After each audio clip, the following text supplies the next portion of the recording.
Hola, muy buenas a todos, soy Salvatore. En el presente video vamos a resolver la guía de química que nos sirve como repaso para los estudiantes que van a dar algún tipo de examen de admisión. Como siempre, te invito a que te suscribas al canal, de esa manera nos apoyas y valoras el esfuerzo que hace Academia Internet en elaborar estas guías. Sin más preámbulos, vamos con la solución de este curso. Vamos a por ello. La siguiente pregunta dice así: de las siguientes combinaciones es un compuesto y el otro es un elemento.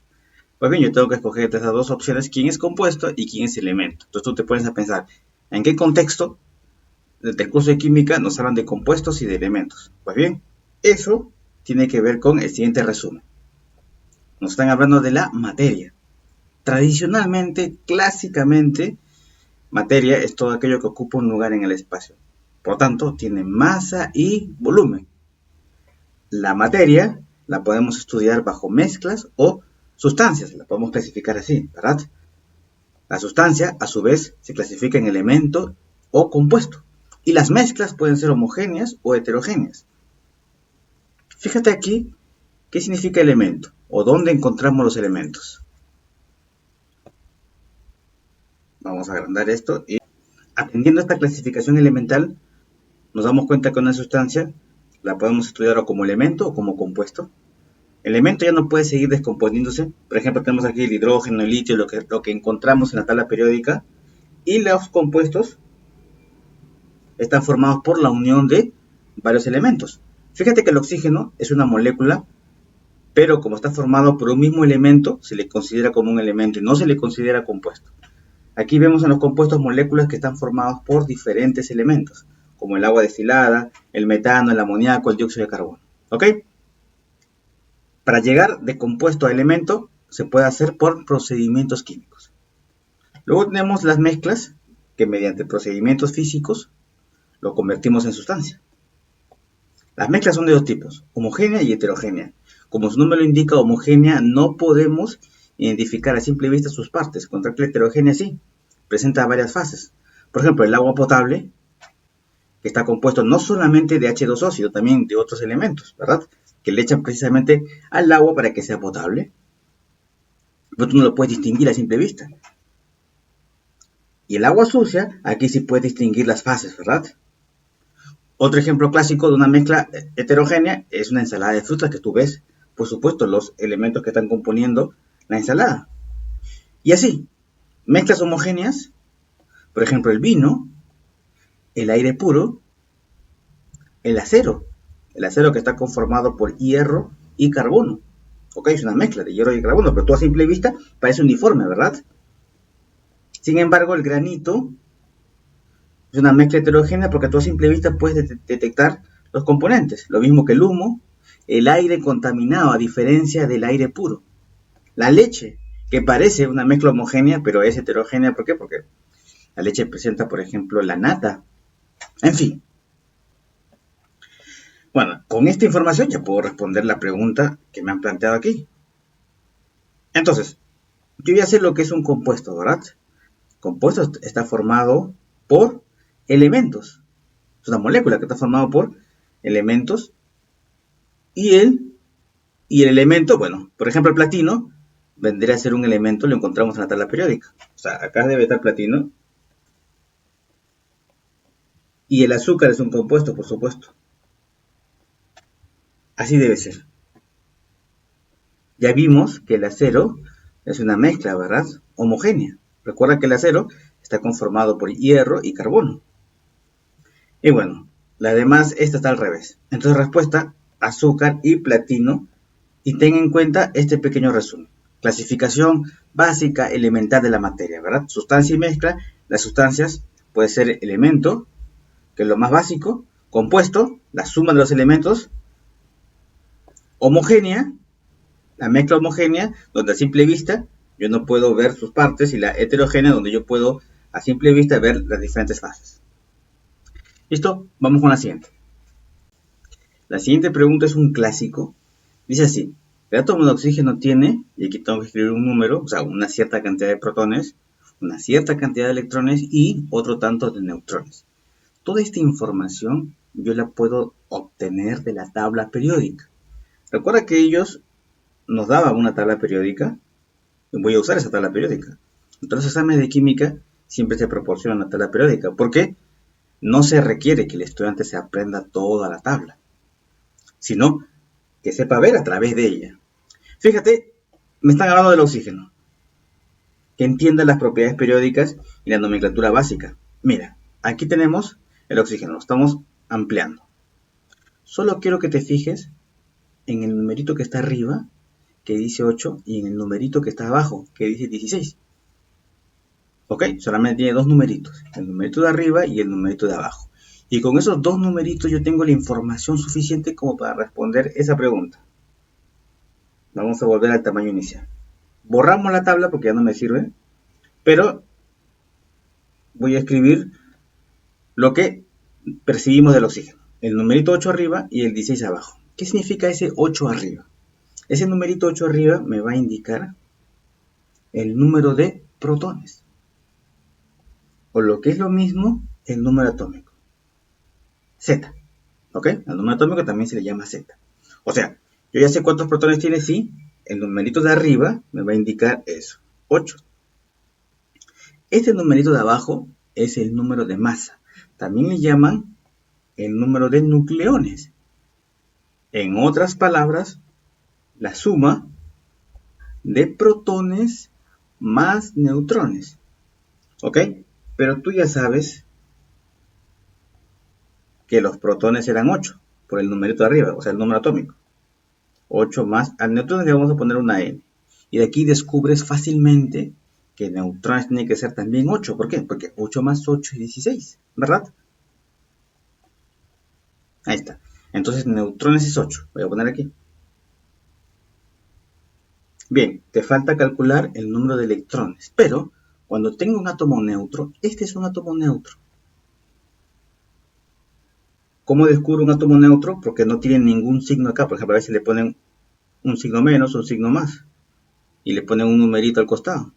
Eso significa que es un ion, o sea que está cargado, positiva o negativamente. Anión o cation. Pero aquí no me dicen nada, no veo ningún signo positivo ni negativo. Entonces es un átomo neutro. Y cuando tengo un átomo neutro, la cantidad de protones es la misma que la cantidad de electrones.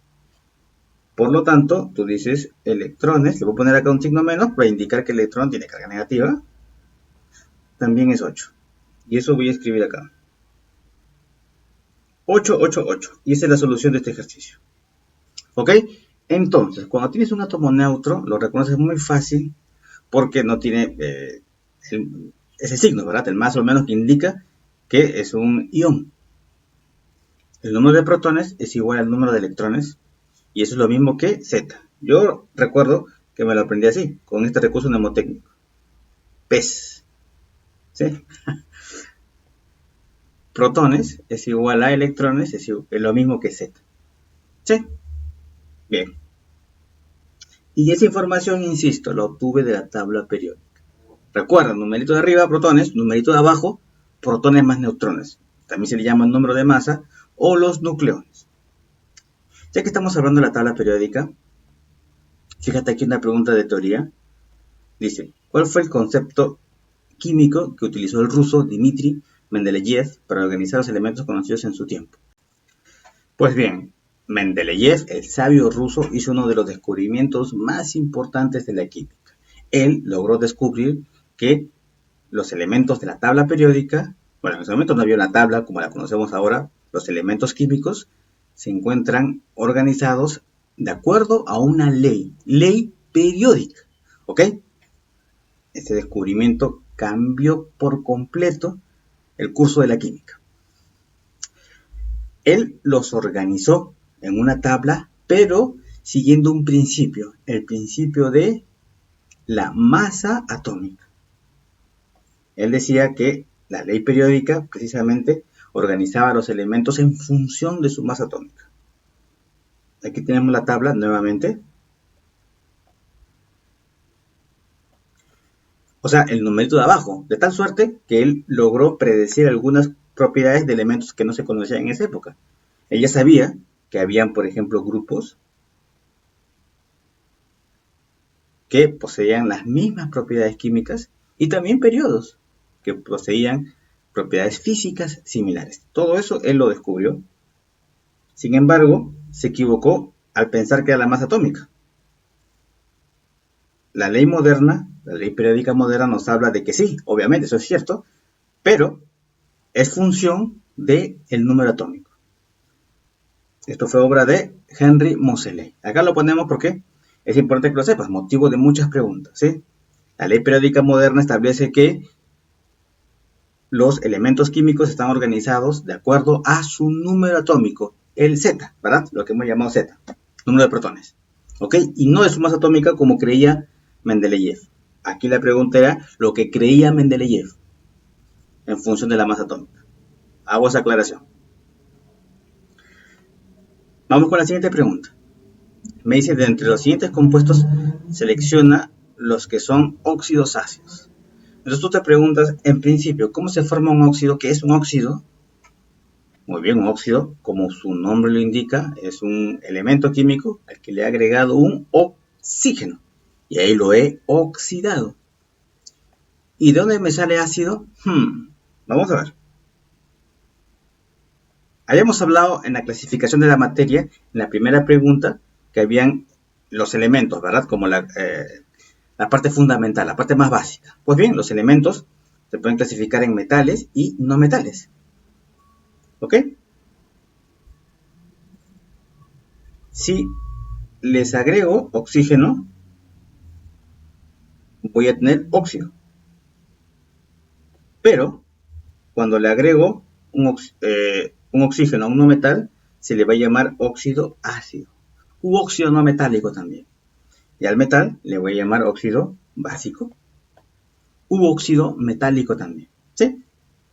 De aquí nos damos cuenta que los metales están asociados con las bases y los no metales con los ácidos. Muy bien, eso para empezar. Si aquí entonces me están hablando que me dice que seleccione los óxidos ácidos, entonces te están hablando de compuestos no metálicos. Bien, acá tenemos la tabla periódica. Y en la tabla periódica nosotros nos damos cuenta que la mayoría de elementos son metales. Los no metales están por aquí. Mira, los voy a poner. Fíjate que son pocos. Bueno, serían estos que están aquí, los que estoy señalando. Así, ¿verdad? Bueno, ahí están los no metales. Y lo vamos a colocar también al hidrógeno, no al litio, no, al hidrógeno más, aunque están los dos, pero solamente es el hidrógeno. Y bueno, vamos a aprovechar también para pintar de rojo a los que están aquí. Estos son los metaloides, o sea que tienen un comportamiento entre metal y no metal.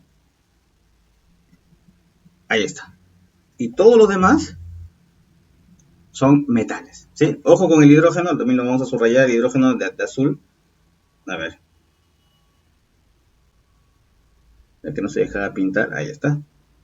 Lo ponemos como no metal también. Todos los demás, metal, ¿sí? Entonces tú tienes que tener presente estos que están aquí. Ya que ellos me van a formar, por ejemplo, los óxidos ácidos. Me van a formar los ácidos. Muy bien. Entonces, si tú tienes presente eso, que es fácil, ¿verdad? Fácil reconocer el tabla periódica los no metales, los puedes marcar así, mira. Por supuesto, ya lo sabes ahora. Como te piden óxidos ácidos, tú dices, ya, tengo que fijarme solamente en los elementos que están de azul. Por ejemplo, el sodio, no, el sodio es un metal. Lo puedes ubicar aquí.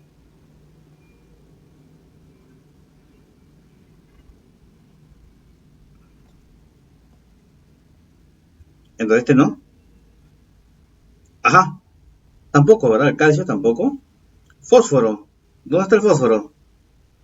Estaba marcado de azul. Acá.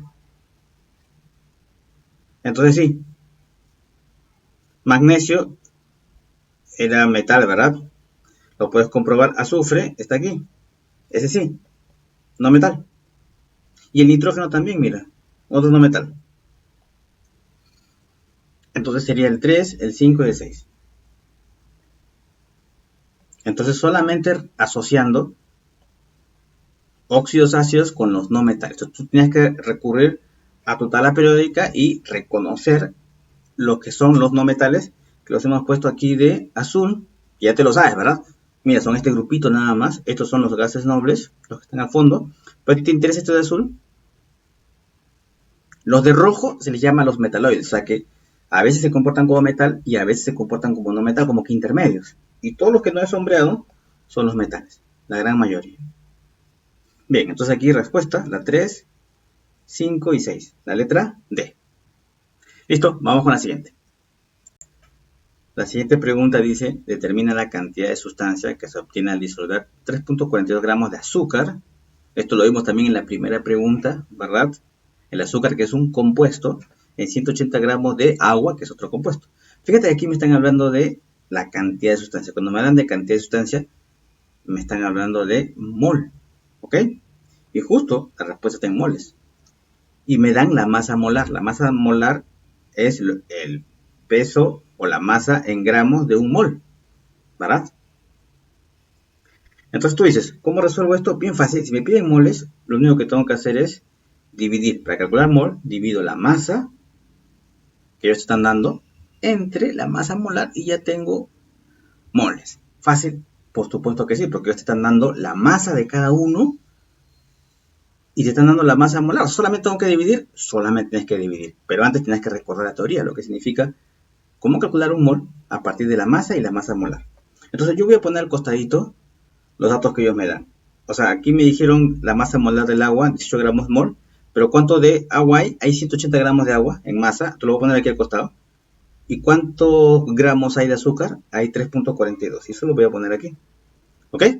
Para completar la información. Pongo una llavecita y digo, qué fácil. Si yo quiero calcular moles, lo que tengo que hacer es dividir la masa entre la masa molar. La masa, que es dato del problema, entre la masa molar, que también es dato del problema. O sea, 180 entre 18, y a eso le voy a sumar 3.42 entre 342.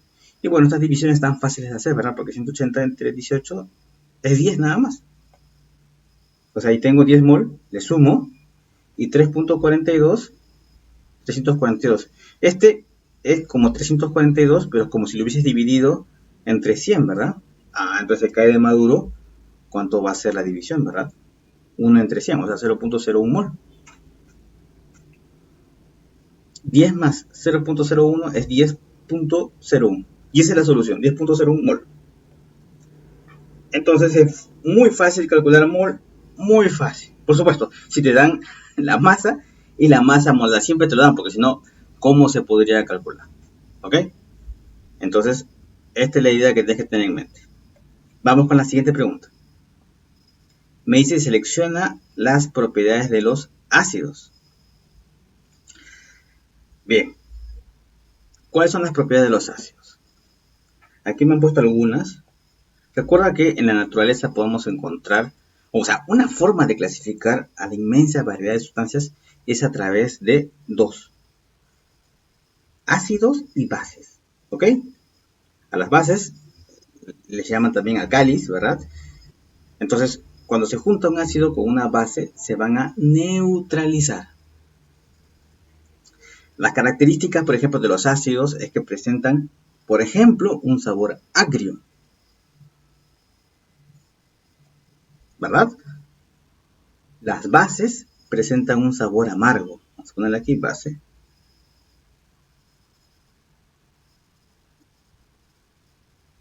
Me dice, cambia el papel tornasol de azul a rojo. ¿Cómo es eso? ¿Qué es el papel tornasol? Es un indicador, ¿verdad? Vamos a poner aquí nuestro papel tornasol. Imagínate que ese es mi papel tornasol. Esta es una escala de pH. El pH lo que mide es el grado de, habíamos hablado, ¿verdad? De ácidos y bases. Pues bien, quien mide el grado de acidez o basicidad o alcalinidad de una sustancia es el pH, potencial de hidrógeno. 0, 7 y 14. Cuando está de 0 a 7 es ácido, como los jugos gástricos. 7 y 14 es alcalino. Y 7 es neutro. ¿Sí? Bueno. Entonces, tú escoges, seleccionas tu papel tornasol Y cuando pasa, imagínate que sea todo de azul. A ver. Ahora vamos a poner rojo. Cuando cambia el papel tornasol de azul a rojo, entonces significa que estás con un ácido. Ahí está. Eso es. Entonces, ácido, fíjate cómo torna. Y al revés para la base, ¿verdad? Cambia el papel tornasol de rojo a azul. Eso me indica que estoy en este rubro, o sea, de los alcalinos, que tiene un pH entre 7 y 14. Sí, ácido de 0 a 7, cambia de azul a rojo, ahí se ve, y de rojo a azul me indica que estoy en una base. Sí, muy bien, entonces aquí la segunda es verdadera. Y es esta característica de la base. Por lo tanto, la respuesta tendría que ser la A, 1 y 2. Teoría de ácidos y bases. La pregunta 27 sigue con este tema. Dice, se coloca HCl, este es un ácido, el ácido clorhídrico, en un recipiente. Al introducir los cables que cierran un circuito eléctrico para encender un foco, este se enciende intensamente. Si se sustituye por el compuesto que está aquí, la luz del foco baja de intensidad. Con base en lo anterior se puede decir que él es un ácido, por lo que se ioniza completamente. Y aquí me están hablando de débil y fuerte. Entonces, ¿qué es un ácido fuerte y qué es un ácido débil? Está determinado por su capacidad de disociarse en iones, ¿verdad? Completamente. Entonces, se dice que un ácido es fuerte si está totalmente disociado. Y es débil si la disociación es parcial, tal y como me lo presentan ahí. En principio, se puede decir que un ácido es aquella sustancia que en una disolución pues aumenta la concentración de iones hidrógeno. ¿Ok? Mientras que la base lo que hace es aumentar la concentración de OH. Pero bueno, aquí me mencionan que se puede decir que el HCl es un ácido fuerte. ¿Por qué? Por lo que te había dicho, es la definición de ácido fuerte, ¿no? Es aquel que se ioniza completamente.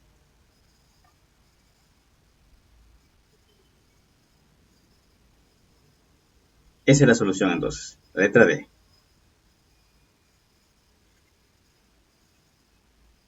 Bien, vamos con la siguiente pregunta. Me dicen, a partir de la siguiente ecuación química se puede decir que X es un... Y fíjate que aquí tengo un carbono y le estoy agregando oxígeno, o sea, lo estoy oxidando. Sí, lo estás oxidando. Entonces, eso ya lo habíamos visto, esto es un óxido, ¿verdad? Pero el carbono es un metal o un no metal. El carbono es un no metal. Entonces, esto sería un óxido ácido, ya lo habíamos visto. Aquí tenemos la clasificación completa. Yo sé, ustedes tienen ganas, mucha curiosidad por aprender. Fíjate, si tienes un metal y un no metal y le agregas oxígeno, hasta aquí habíamos visto nosotros. Cualquiera de estas puede ser motivo de pregunta. El óxido básico tiene que ver con los metales y el óxido ácido tiene que ver con los no metales cuando le agrego oxígeno. Ya sé cuáles son los no metales, la tabla periódica la tengo, me la van a dar. Pero tampoco está de más que te aprendas algunos no metales. Son contados con los dedos de la mano. Bueno. Ahora bien, si a los óxidos le agregas agua, vas a obtener un ácido. Aquí está el famoso ácido. ¿Cómo se obtiene? Cuando al óxido ácido le agrego agua. Ya tengo el ácido oxácido. ¿Y qué tal si al óxido básico le agrego el agua? Obtienes la base. Ya habíamos hablado, ¿verdad? De los ácidos y de las bases. El hidróxido. Y estos, si reaccionan, me forman una sal. ¿Ok? Se neutralizan, me forman una sal más agua. Siempre se desprende agua. Muy bien, ese es todo el circuito. Esa es la ruta del oxígeno. ¿Ok? Bien. Es importante recordar, por supuesto, todo esto porque puede ser cualquiera, puede ser motivo de pregunta. Y ahí está entonces. Óxido ácido. Aquí lo reconocí porque me mencionan al carbono y yo ya sabía que el carbono es un no metal. Por lo tanto, va a formar un óxido ácido al agregarle oxígeno, al oxidar. Vamos con la pregunta 29. Dice, elige las características de los lípidos. Yo recuerdo que hace un tiempo hicimos un video sobre moléculas orgánicas en biología y hablamos de los lípidos. Y bueno, de esa clase, yo recuerdo que hice un resumen así. Estos son los lípidos, ¿sí? Tenemos un pequeño resumen de lo que son los lípidos, ¿sí? Pero esto es visto desde la biología. La importancia biológica, que aquí me están preguntando, tiene que ver, por supuesto, con sus características químicas. Son insolubles en agua, pero solubles en solventes orgánicos. Y la principal importancia biológica es reserva energética, aunque también cumple funciones estructurales, ¿sí? Y reguladora. Fíjate que una característica fundamental de los lípidos es que presentan una región apolar, ¿sí? Sin polos. Y esta región apolar es la que se le llama la región hidrofóbica. Hidro es agua, ya sabemos que fobia significa como que terror, pánico, miedo, ¿sí? Rechazo. Eso es. Por ejemplo, el aceite. El aceite no se puede mezclar con el agua. El aceite entonces es totalmente hidrofóbico. Eso quiere decir. Y bueno, tiene una parte que es hidrofílica, la región polar. Porque tú recordarás que el agua es la molécula polar por excelencia. Y bueno, no vamos a entrar en detalles sobre la clasificación. Sí, simplemente nos interesa esas características aquí en el curso de química.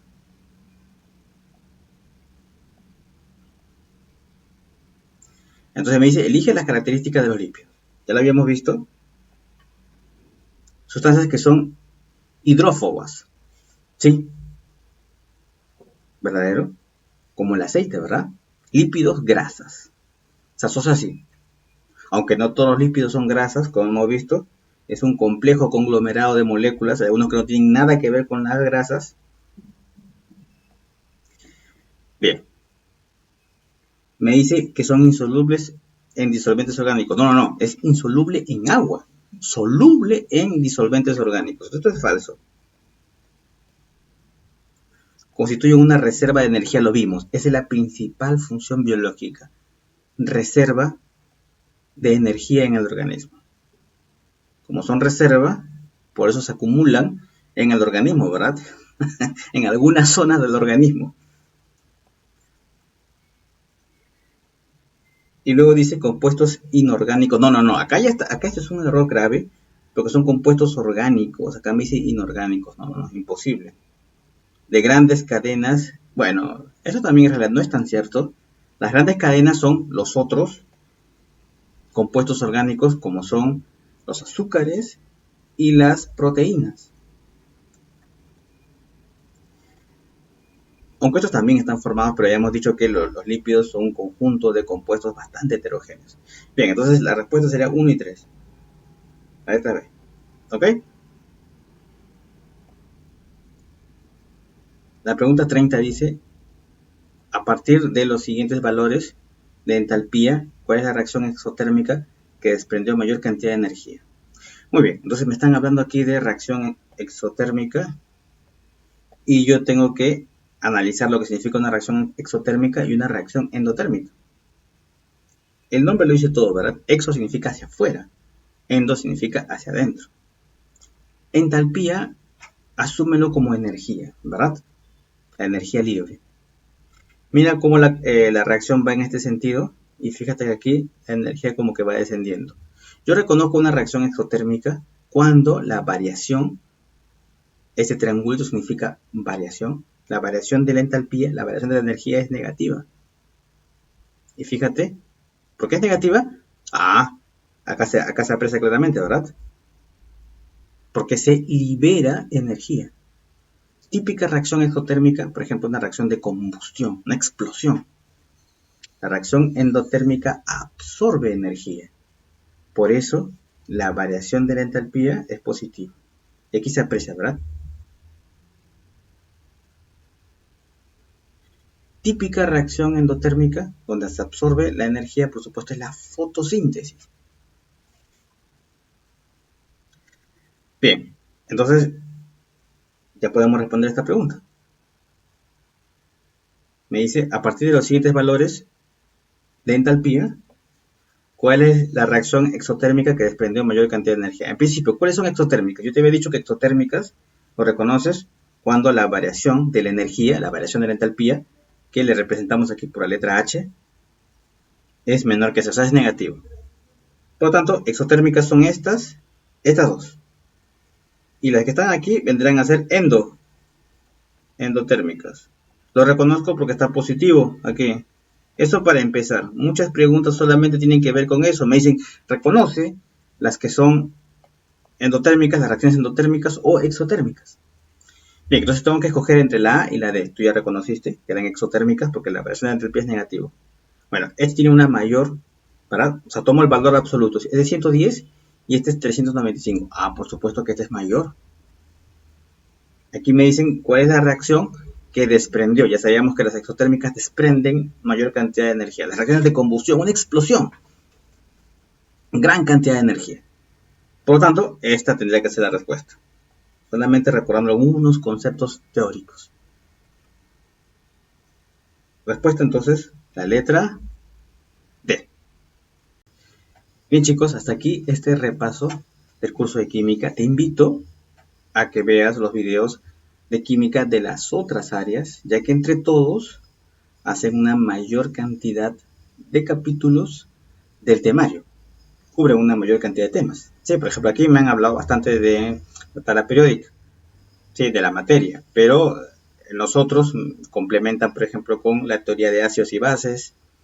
En fin, ¿cuántos capítulos hay en química? Bueno, éxitos para todos. Yo sé que les va a ir bien. No se olviden suscribirse al canal y repasar si quieres profundizar en algún capítulo adicional de los temas que Academia Internet ha desarrollado, por supuesto, de cada capítulo en extenso. Nos vemos. Chao. Éxitos.